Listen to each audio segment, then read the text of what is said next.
Se engana quem acha que a riqueza e o status atraem inveja. As pessoas invejam mesmo o sorriso fácil, a luz própria, a felicidade simples e sincera e a paz interior. Papa Francisco.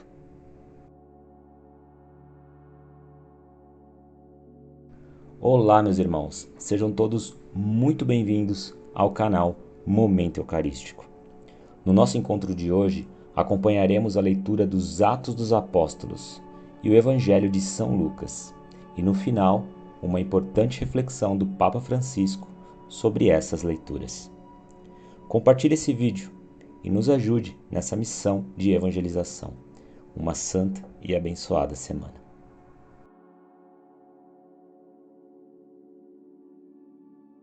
Leitura dos Atos dos Apóstolos, capítulo 3, versículo de 1 a 10.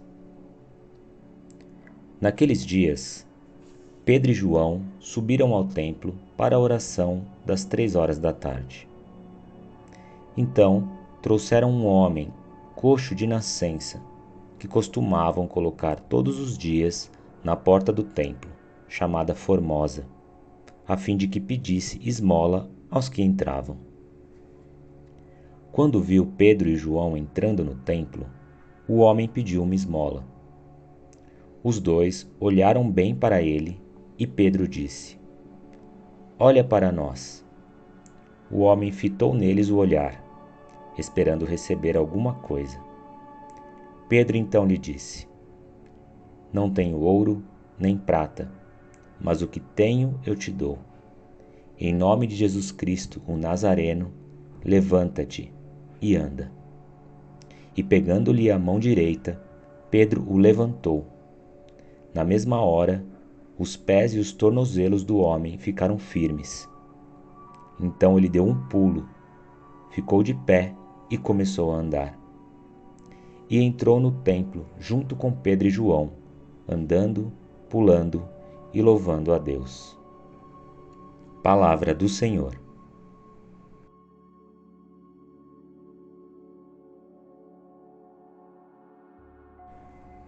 Proclamação do Evangelho de Jesus Cristo segundo Lucas, capítulo 24, versículo de 13 a 35. Naquele mesmo dia, o primeiro da semana, 2 dos discípulos de Jesus iam para um povoado chamado Emaús, distante 11 quilômetros de Jerusalém. Conversavam sobre todas as coisas que tinham acontecido. Enquanto conversavam e discutiam, o próprio Jesus se aproximou e começou a caminhar com eles. Os discípulos, porém, estavam como que cegos e não o reconheceram. Então Jesus perguntou: "Que ides conversando pelo caminho?" Eles pararam com o rosto triste, e um deles, chamado Cleofas, lhe disse: "Tu és o único peregrino em Jerusalém que não sabe o que lá aconteceu nestes últimos dias?" Ele perguntou: "Que foi?" Os discípulos responderam: "O que aconteceu com Jesus, o Nazareno, que foi um profeta poderoso em obras e palavras diante de Deus e diante de todo o povo.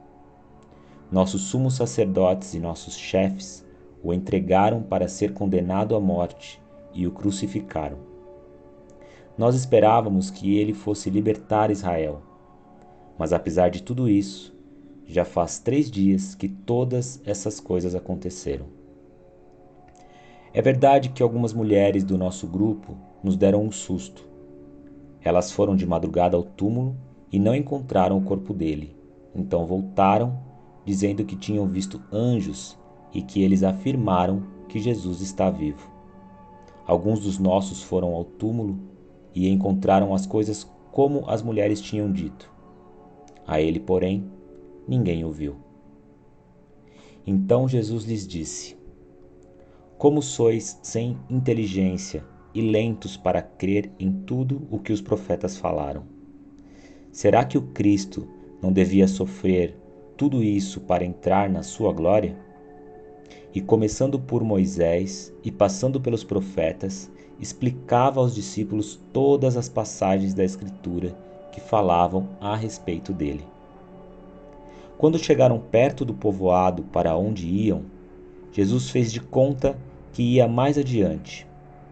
Eles, porém, insistiram com Jesus, dizendo: "Fica conosco, pois já é tarde e a noite vem chegando." Jesus entrou para ficar com eles. Quando se sentou à mesa, tomou o pão, abençoou-o, partiu e lhes distribuía. Nisso, os olhos dos discípulos se abriram e eles reconheceram Jesus. Jesus, porém, desapareceu da frente deles. Então um disse ao outro: "Não estava ardendo o nosso coração quando ele nos falava pelo caminho e nos explicava as Escrituras?" Naquela mesma hora, eles se levantaram e voltaram para Jerusalém, onde encontraram os 11 reunidos com os outros. E eles confirmaram: realmente, o Senhor ressuscitou e apareceu a Simão. Então os dois contaram o que tinham acontecido no caminho e como tinham reconhecido Jesus ao partir o pão. Palavra da salvação.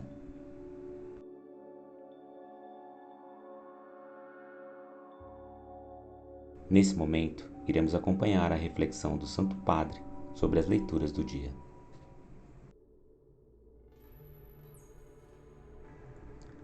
O encontro de Jesus com aqueles 2 discípulos parece ser totalmente casual.